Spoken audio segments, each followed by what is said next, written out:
And welcome back. Today we are faced with a little bit of a challenge. We're gonna try to get an ace game without reloading in the M.B.157. Why is this so hard? Because, well, you have two wing mounted guns. They can be kinda inconsistent and you only have 60 rounds per gun. Getting an ace in this, if you can reload, if you can rearm, really isn't that difficult because you can technically just land 4 times.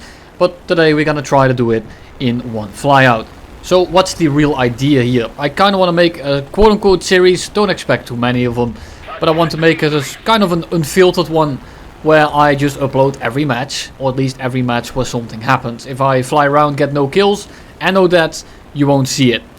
But in general you're gonna see every kill and every death that I got in this plane trying to get this video done. So today for you I got about 20 minutes of footage. I got it done in about 6 or 7 games I think it was. Got painfully close a few times, but you'll see that very soon here. The main reason I want to look at basically everything is to give you a little bit more of an average, what to expect of a plane, and just kind of give you more of a general overview other than, well, I wouldn't say cherry pick, because most of the time unless a vehicle is really horrible, like something like the Milan when I flew it as a fighter, I do have to stress, then yeah, I'm not going to be able to show everything because it's mostly just me dying over and over and over again. Or maybe just me getting 1 or 2 kill games over and over again. But those planes I also won't publish in this kind of manner, because I don't think there's any worth in that. And as we say here, I don't want to bore you with that. So what is the M.B.157 like? Well, the main issue is again just the guns. You have very limited ammo, they can be very inconsistent, the accuracy is not that great, and this forces you to play in a particular manner. You want to boom and zoom people of course, but you also want to get them very slow. And the issue is you can't really go into prolonged dogfights with this thing. Because well, the performance is pretty good, the climb is pretty decent, it is pretty quick.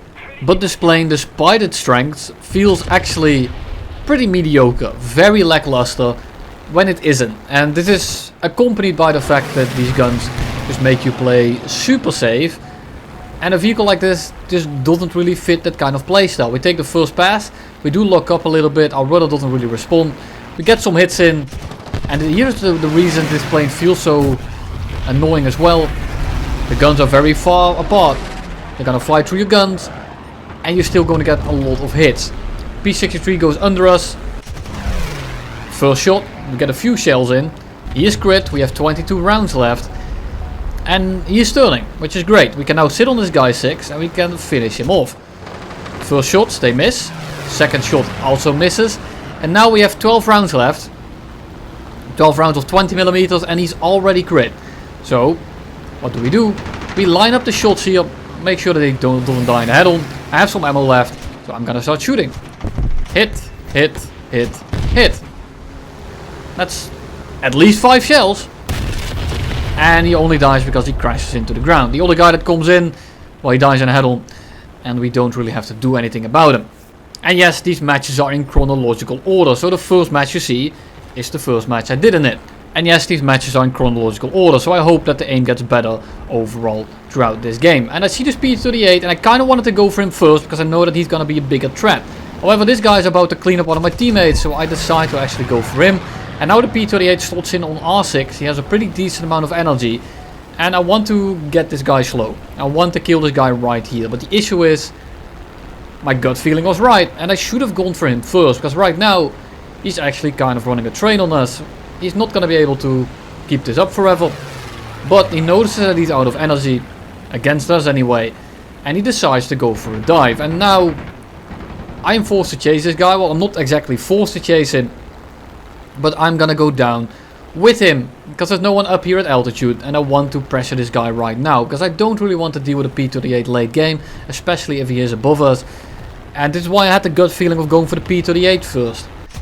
Target prioritization is very important, and I just wanted to make sure that this guy was dead. I could have very easily looped over and killed the 190 right after that. The issue is he was on a teammate. If that teammate would have been dead, the P38 would have been dead, and so would have been the 190, and I would have had a lot more time to deal with the rest of the match then, because I wouldn't be chasing this guy and I would be able to set up versus the other people. And I'm kind of forced to kill him right now, because even though he is very low, he is still the highest energy plane in the enemy team. So I go for the shot, I get a hit in, I pull off for a second, but just as we kill him, he sets our teammate on fire. But He is now gone, and he is not gonna be a threat in the long run, because if I engaged anyone else, he could have just went back into a climb, and then I'm on the defensive. And this is a vehicle you don't really want to be on the defensive with. FOU coming in, it's a FOU-1. Very dangerous aircraft. However, I mean, do I really need to explain that one? He didn't see us. We come in, and he dies. The I-29 then goes into a head-on, and he takes out the A-36. And here we have a J-26 as well as a P-51. I'm not too sure which variants these are. I think it's a P-51C, but I could be wrong. I haven't seen the designation. I haven't gotten close enough. So we go ahead on with the J-26, and because we are in this kind of situation right now, I want to kill the J-26 right here. So I'm going to force that head on.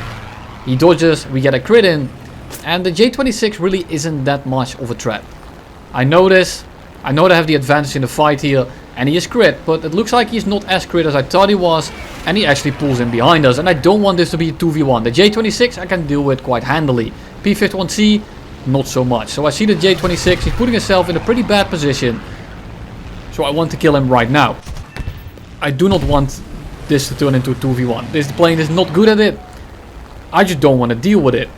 P-51C is now above us, together with the J2M, and the P-51 is actually busy with the J2M. Right now I'm looking if I can engage him, and I probably will, but it will depend a little bit on what he is going to be doing. I then noticed that there was actually a second teammate around, and I'm just going to leave them to it.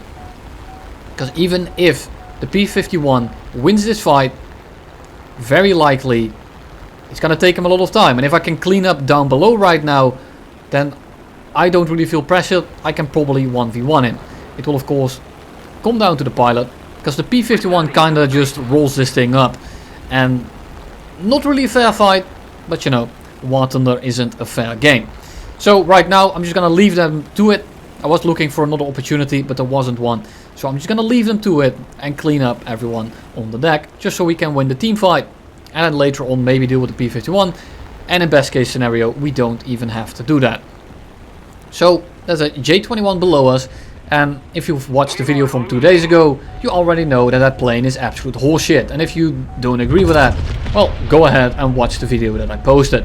This guy is going very slow, and he's going to be a very prime target. We just dive on him, and I mean, he can't really go anywhere.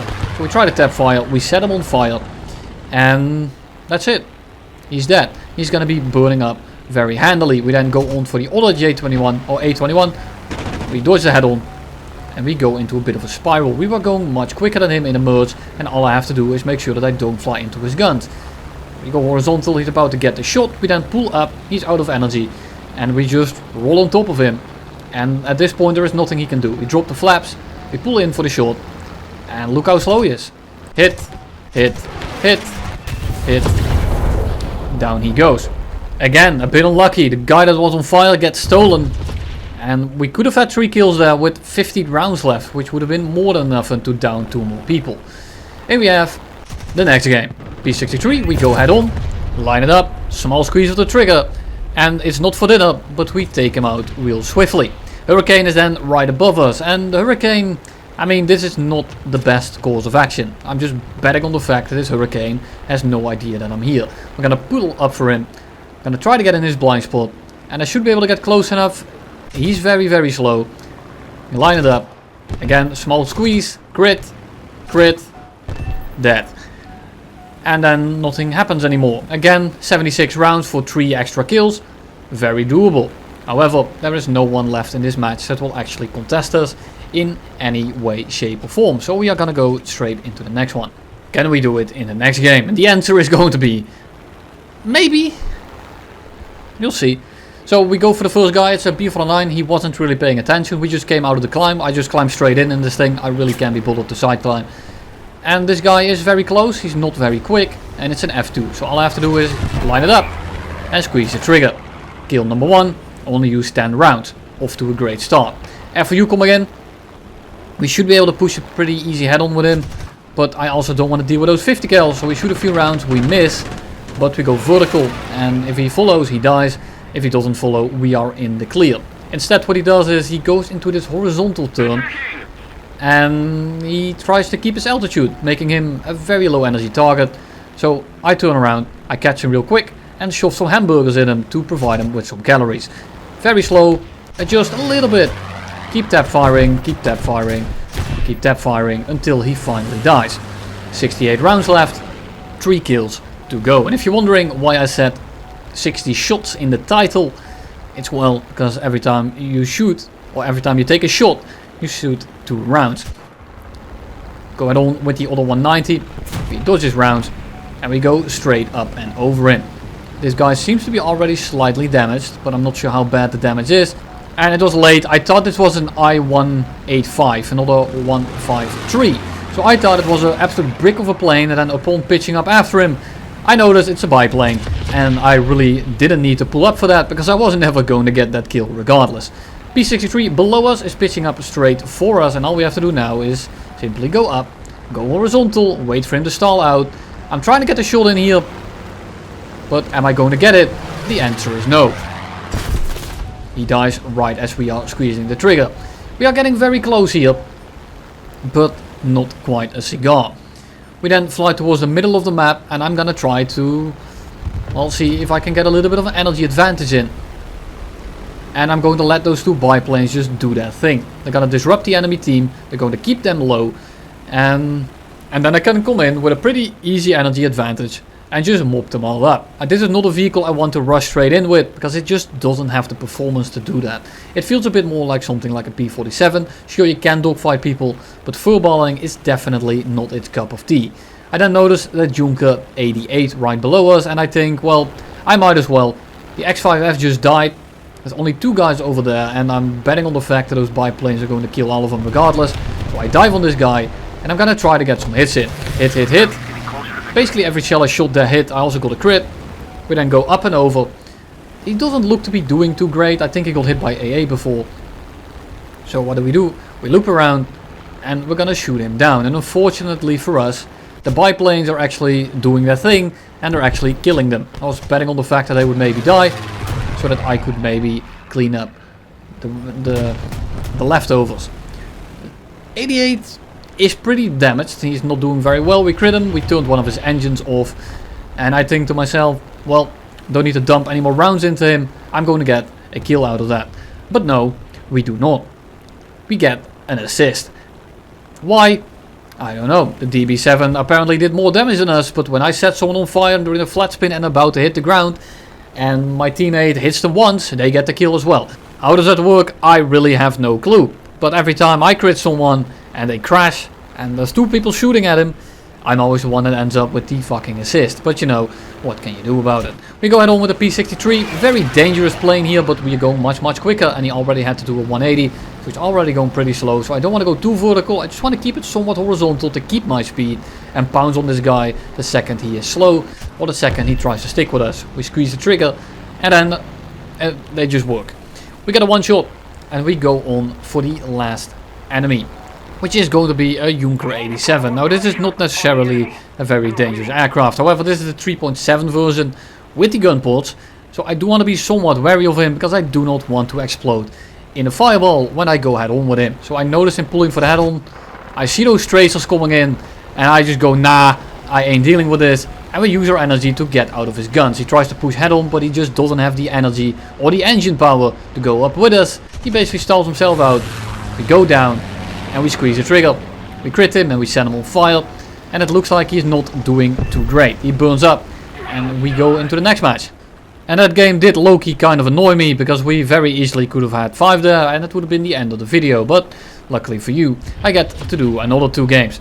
Why? Because, well, the game after, also basically nothing happened. So the Key 44 below us goes head on with a TAL 154, and he takes the head on.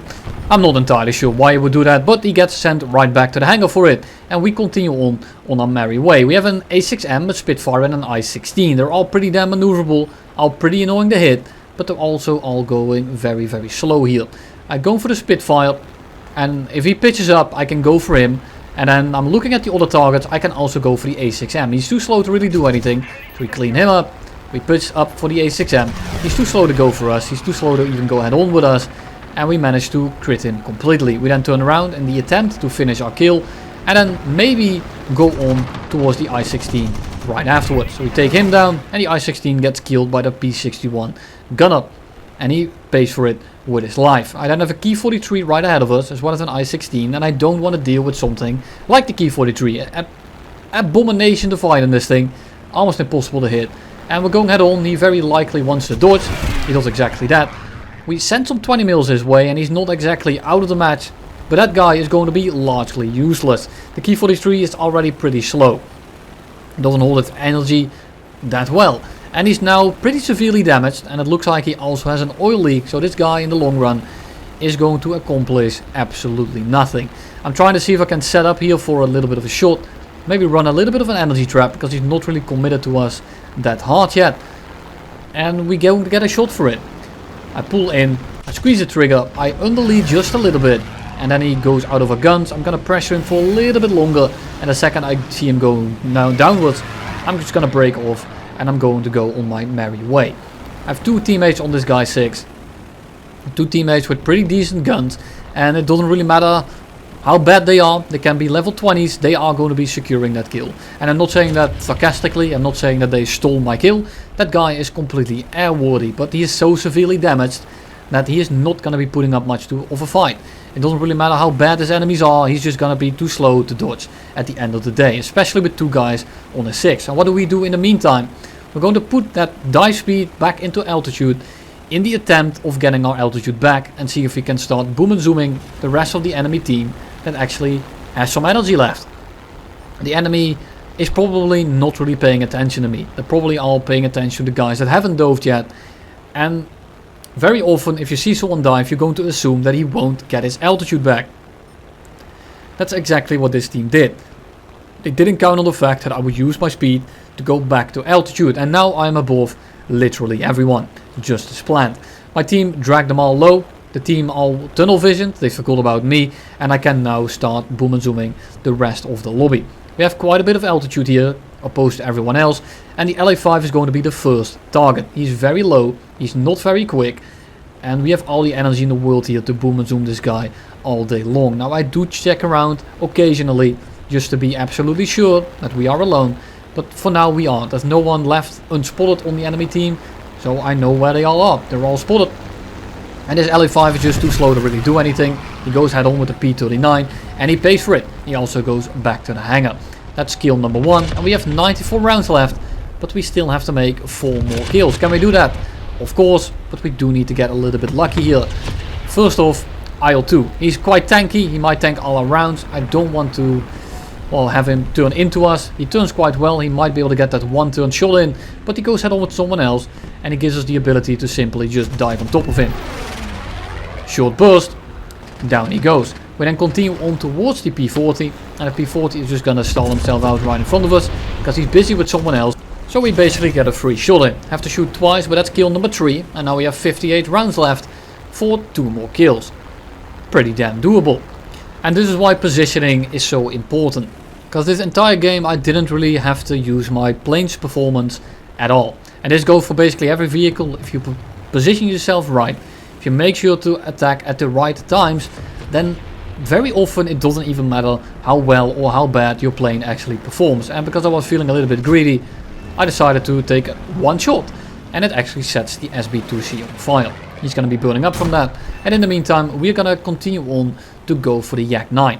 And the Yak 9, I mean, with the speed that I have right now, I'm not too worried about fighting him. The Yak 7, it's not a Yak 9, the Yak 7 is a pretty handy kill. He is pretty maneuverable, but we have too much energy here that he really can't do anything about this. We go head on, we actually miss it. Then we just go vertical, and if he tries to follow us straight up, he dies. If he doesn't, we are on his 6, and then dies. So at the end of the day here, he really can't do anything. We keep it somewhat horizontal. We use all our speed to put it into a turn instead of trying to go horizontal. We line up the shot, we squeeze the trigger, and down goes the Yak 7. We now have 32 rounds for a singular kill. And the last guy in the enemy team is going to be a Key 102, and I can already feel it. When I was flying this, I could feel it. I knew what was going to happen, or at least I had a thought of what was going to happen, because I have 4 kills and an assist, and I was ready to go into the next match. And then I noticed that the P29 is actually not engaging the Key 102, but I noticed that the Key 102 is going for the P47. And I'm just hoping and praying to myself that he doesn't turn around and goes head on with the Key 102. He doesn't. we can actually reel him in. And now I just don't have to get fucked over by the gun damage. 32 rounds, but I can already feel it. Crit, and yeah, there we go. And another hit, but no, there's the kill.